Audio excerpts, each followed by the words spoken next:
జవాబు చెప్పిన తర్వాత వేరే విషయాలు మాట్లాడాల్సి ఉంటుంది. ఇంకా మాట్లాడవచ్చు, తప్పకుండా మాట్లాడవచ్చు, ప్రక్షాళన గురించి మాట్లాడచ్చు. అందులోనూ మేము ప్రత్యేకించి తిరుమల కొండను బాగు చేయడం కోసమే నేను ఉన్నానని చంద్రబాబు నాయుడు గారు నాకు బాగా గుర్తుంది. ప్రమాణ స్వీకారం తర్వాత ఆయన మొదటి సమావేశం మీడియాతో, మొదటిదో రెండోదో కొండ మీదే మాట్లాడారు. నిజంగా ఆయన భక్తుడని మనం గౌరవించవచ్చు, అందులో ఏమీ సందేహం లేదు.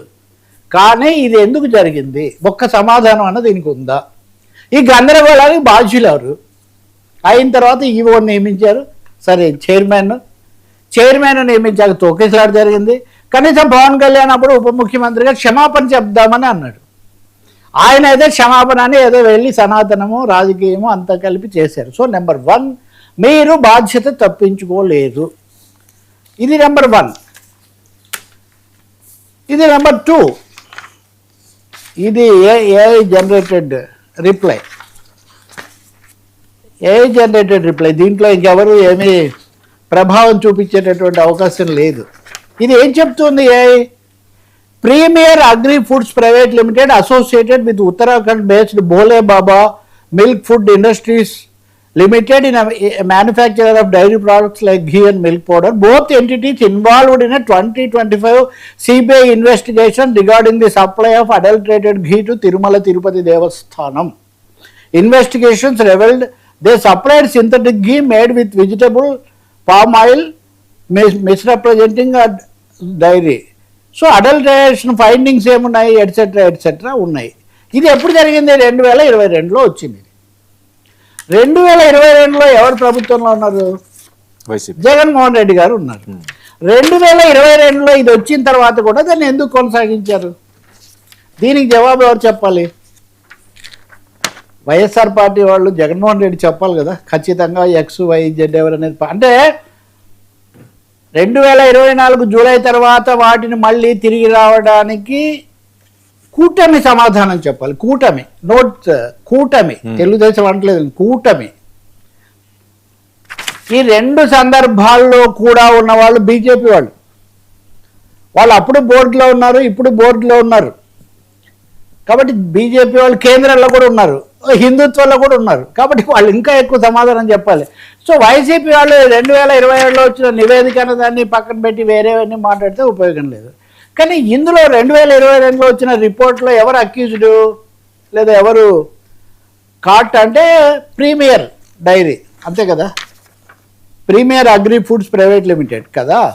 ఈ premier agri foods private limited అనే దాన్ని కూడా అనుమతించడము, భోలే బాబా ద్వారా రావటం, ఇవన్నీ వైసీపీ హయాంలో జరిగాయి అనుకుంటే ఇది 2016 నాటి మార్కెటింగ్ రిపోర్ట్. ఇది 2016 నాటి మార్కెటింగ్ రిపోర్ట్. ఇది ప్యూర్ తెలుగుదేశం. అంటే బీజేపీ కూడా ప్రభుత్వంలో ఉంది, కానీ తెలుగుదేశం ప్రభుత్వంలో బీజేపీ ఉంది. అప్పుడు దానికి వాళ్ళు కూటమి ప్రభుత్వము అటువంటి పేర్లు ఏమీ పెట్టలేదు. ఇప్పుడు ఇందాక క్షమాపణ చెప్పిన పెద్ద మనిషి పేరు విజయభాస్కర్ రెడ్డి. ఈ విజయభాస్కర్ రెడ్డి గారు ఈ 2016లో ఇవన్నీ కొనుగోలు చేసిన వాటిలో ఉన్నారు. దీనికి సర్టిఫికేట్ చేసిన వాళ్ళల్లో కూడా ఉన్నారు. అప్పుడు ఎంపిక చేసిన వాటిల్లో name of the tenderer premier agri foods private limited Bareilly. 2016లో కూడా ప్రీమియర్ అగ్రి ఫుడ్స్ ప్రైవేట్ లిమిటెడ్ని అలౌ చేశారు, సెలెక్ట్ చేశారు. చేసి దాని నాణ్యతను సర్టిఫై చేసిన వాళ్ళలో విజయభాస్కర్ రెడ్డి కూడా ఉన్నాడు. అందుకే నేను అంటున్నాను, ముగ్గురు అంటే 3 ప్రభుత్వాలు, ముగ్గురు అదే కంటే ముగ్గురు దీన్ని బాధ్యత వహించాలి కదా. ఇంకా వేరే విషయం ఎవరిది వాళ్ళు చెప్పకుండా ఎవరి అవతరాల మీద అవతరాల మీద తోసేస్తే అయిపోతుంది, అందరి మీద చేయండి. ఇప్పుడు సిబిఐ ఇప్పుడు ఇచ్చిన తాజా ఛార్జ్ షీట్లు వీటన్నిటిలో చూస్తే వాళ్ళు తర్వాత జరిగినవే చేశారు. వెళ్ళి అక్కడ వాళ్ళని ప్రశ్నించినప్పుడు వాళ్ళు ఇలా చేస్తూ వచ్చామని చెప్పారు. కాబట్టి కొండ మీద తిష్ట వేసిన అవినీతి వ్యవస్థను, అవినీతి యంత్రాంగాన్ని, అవినీతితో చేతులు కలిపిన ప్రతి వాళ్ళ మీద చర్య తీసుకోవటం కోసం అడుగులు వేయాలి తప్ప దీన్ని లడ్డూ రాజకీయంలోనే రాష్ట్రాన్ని ముంచి తేల్చటం మంచిది కాదు. బడ్జెట్ పెట్టారు, బడ్జెట్లో నిధులు ఏమన్నా వచ్చాయా లేదా? పోలవరం వచ్చిందా? అమరావతి వచ్చిందా? నిరుద్యోగులకు ఏమైనా ఉపశమనం వచ్చిందా? రాష్ట్రం నుంచి ఏమైనా అప్పుల భారం తగ్గిందా? ఇవేవి లేవు. పొద్దున్న లడ్డు సాయంత్రం లడ్డు, అందులో మన పవన్ కళ్యాణ్ కోపడ్డారని తెలిసిన తర్వాత వరుసగా నాగబాబు, మనోహర్, కందులు దుర్గేష్, జనసేన వాళ్ళందరూ ఒకవైపు నుంచి, టీడీపీ వాళ్ళు ఇంకా ముందు నుంచే ఉన్నారు. కాబట్టి మరి ఆ విజయభాస్కర్ రెడ్డి గారిని ఎందుకు ఇంతమంది కొనసాగించారు? అనిల్ సింఘాల్ గారిని ఎందుకు ముగ్గురు తీసుకొచ్చారు? మూడింట్లో కూడా ఉన్న బీజేపీ సభ్యులు ఎందుకు మౌనం పాటిస్తున్నారు? And I will put you the biggest question. భారతదేశంలో హిందుత్వ పరిరక్షకుడుగా ఉన్నటువంటి పరిరక్షణ బాధ్యతలు అయితే మేము దానికోసమే అంకితమేమని చెప్తున్న ఆర్ఎస్ఎస్ అధినేత మోహన్ భగవత్ గారు 2 తెలుగు రాష్ట్రాల్లో పర్యటిస్తే ఒక్క మాట కూడా దీని మాట ఎందుకు ఎత్తలేదు? అంటే పొరపాటు అని భావిస్తుంది. ఏ కారణం ఏంటి? ఏదో కారణం ఉండాలి కదా. అదే పనిగా వెంటబడితే ఆ మాధవ్ ఏదో వెళ్ళి కూర్చొని కాసేపు మాట్లాడేది తప్ప ఇంతవరకు. ఆ తర్వాత కూడా బీజేపీ వాళ్ళు ఏం దీని మీద చేయమని నేను చెప్పట్లేదు సుమా. నేనేం చెప్తాను, వైదిక మతంలోనండి అన్ని మతాల్లో కూడా ప్రతిదానికి ఒక మహా అయితే పొరపాటు జరిగిందంటే ఒక ప్రాయశ్చిత్తం చేసుకుంటారు, దానికి ఏదో చెప్తారు. జరిగింది ఏదో జరిగింది, మీరు ఈ విధంగా చేయండి, ఇప్పటి నుంచి మీరు త్రికరణ శుద్ధిగా ఉండండి, అవును, ఇంకా దీని గురించి జరిగిందని బాధపడకండి, ఎందుకంటే భగవంతుడు కరుణా సముద్రుడు అని చెప్తారు, అంతే కదా.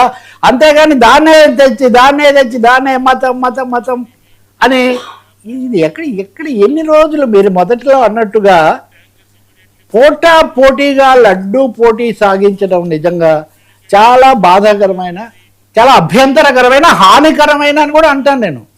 ఈరోజు ప్రశాంతంగా ఉన్నారు కాబట్టి ఎప్పుడు ఇలాగే ప్రజలు ప్రశాంతంగా ఉంటారు, ఒకరి మీదకి ఒకరికి కోపతాపాలే రావు అనుకుంటే ఎట్లా? ఇందులో నేను ఇప్పుడు నిర్దిష్టంగా అడుగుతున్నా. సరే, సాంకేతికంగా చిన్న తేడాలు ఉంటే ఉండొచ్చు, నేనేం ఎక్స్పర్ట్ను కాదు, నేనేం అంత పాలనా యంత్రాంగంలోనో లేకపోతే వీరభక్తిలోనో నేనేమి లేను. కానీ నేను నా ముందున్న వాస్తవాలను మీకు చెప్తున్నా. ఇవి ఏ ఒక్కటి ఎవరు సృష్టించినవి కాదు. ఎవరి మీడియాలో వాళ్ళు అది రాసుకుని అది చెప్పేసి మళ్ళీ రేపు ఇంకొకరు వస్తారు అది చెప్తారు. సో ఇది సరికాదు. తప్పకుండా ఇప్పుడు ఏం జరగబోతుంది? ఏకసభ్య కమిషన్ వేశారు. సరే, ఇప్పటి వరకు జరిగిన వాటిని మించి ఒక ఆయన వచ్చి ఇవన్నీ పరిష్కారం చేస్తారా సార్? ఆయన నియమించేదే ప్రభుత్వం. అచ్చా, జరిగింది ప్రభుత్వ హయాంలో. ఏ ప్రభుత్వ హయాంలో జరిగిందో ఆ ప్రభుత్వమే ఒక కమిషన్ నియమిస్తే ఆ కమిషన్ ఆ ప్రభుత్వాన్ని ఏం చేయగలుగుతుంది? చేస్తుంది అనుకుందాము. తర్వాత వాళ్ళు శిక్షలు వేయగలుగుతారా? కోర్టుకు వెళ్ళాలి. చేయాల్సింది సాక్ష్యాధారాలు ఏమున్నాయో వాటిని ప్రజల ముందు పెట్టండి. పోనీ రేపు అసెంబ్లీలో పెడతారు, నాకేం సందేహం లేదు. అసెంబ్లీలో దీని మీద చాలా దుమారం ఎగుతుంది. వాళ్ళే ఒకరే కదా ఉన్నారు కాబట్టి ఏం కాదు.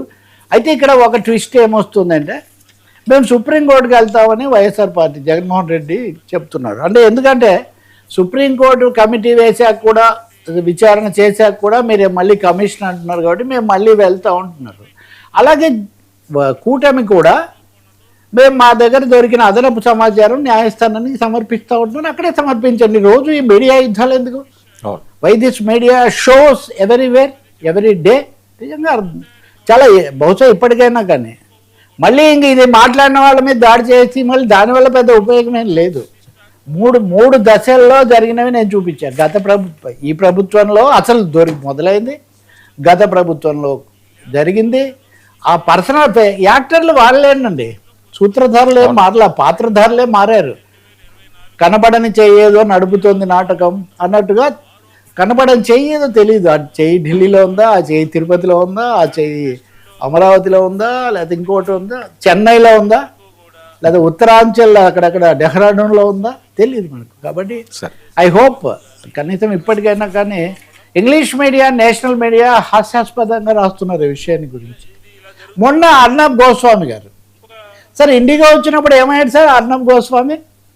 ఏ సార్ అంత తేలిగ్గా మనుషులను బట్టలు మార్చినంత వాళ్ళని తిట్టే అర్నబ్ గోస్వామి ఆ రోజు అది ఇది అంటే తెలుగుదేశాన్ని నేను అది ఇది అన్నాడు. ఆయన మొన్న వచ్చి జగన్మోహన్ రెడ్డి క్షమాపణ చెప్పాలన్నాడు.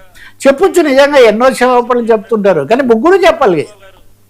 ముగ్గురు క్షమాపణలు చెప్పి, ముఖ్యంగా నేను క్షమాపణలు చెప్పమంటుంది పాలనా వ్యవహారంలో శ్రద్ధ పెట్టినందుకు, అనవసరంగా ఈ సమస్యను ఒక మత రాజకీయ సమస్యగా చేసి ఇన్ని రోజులు సాగదీస్తున్నందుకు, మూడవది అంతర్జాతీయ ప్రఖ్యాతి ఆధ్యాత్మికత రెండింటిని మేళవించిన తిరుపతి లడ్డును ఒక రాజకీయ వివాద సాధనంగా బంతి కదా, ఇక్కడి నుంచి అక్కడికి అక్కడి నుంచి ఇక్కడికి కోర్టులు మార్చినట్టుగా ఈ పరమ పవిత్రంగా ఎంతో మంది భావించే దాన్ని ఇలా చేస్తున్నందుకు చూద్దాం. మరి సుప్రీంకోర్టుకి కనుక మళ్ళీ వెళ్తే, సార్ సుప్రీంకోర్టు ఇప్పటికే ఒకసారి అక్షింతలు వేసింది. ఉమ్.